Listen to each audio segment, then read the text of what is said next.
মনোনয়ন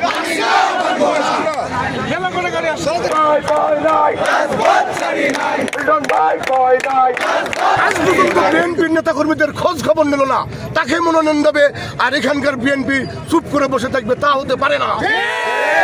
ইনশাল্লাহ আমরা ধানের শীষকে বিজয়ী করব, সেই জন্যই আমরা মনোনয়ন, ধানের শীষকে বিজয়ী করার জন্যই আমরা মনোনয়ন বিএনপির গাংনী উপজেলা বিএনপি এবং সাধারণ মানুষ যেটা কল্পনাও করিনি, সেই ধরনের মনোনয়ন হঠাৎ করে আমাদের সামনে।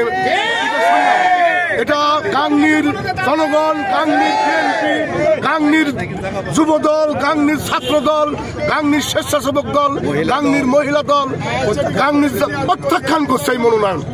আমার বিশ্বাস এই ফ্যাসিস্ট আমলে যে যার নেতৃত্বে বিএনপি সংগঠিত ছিল, সুসংগঠিত ছিল এবং ফ্যাসিস্ট হাসিনা বিরোধী যে আন্দোলন সংগ্রাম হয়েছে এবং যত মানুষ নির্যাতিত হয়েছে, প্রত্যেকটা মানুষকে বুক দিয়ে আগলে রেখেছিল যে জননেতা জাভেদ মাসুদ মিল্টন, তাকে বাদ দিয়ে যদি মনোনয়ন দেওয়া যায় তাহলে আমাদের এই সিটটা হারানোর সম্ভাবনা আছে।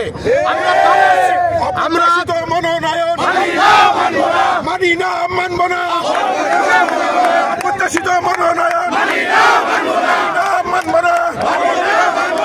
আমরা বিশ্বাস করি 2000 বিশেষ করে 13 সাল থেকে এই 24 সাল পর্যন্ত নির্যাতিত বিএনপির মানুষকে, হামলা মামলার শিকার বিএনপির মানুষকে যে নেতা বুক দিয়ে আগলে রেখেছিল, যে নেতা প্রত্যেকটা নেতাকর্মীর যে মামলা হয়েছিল তার দেখভাল করে তাদের জেলে পর্যন্ত খাবার পাঠিয়ে দিয়েছিল, তাদের 18 সালে মনোনয়ন দেওয়া হয়েছিল।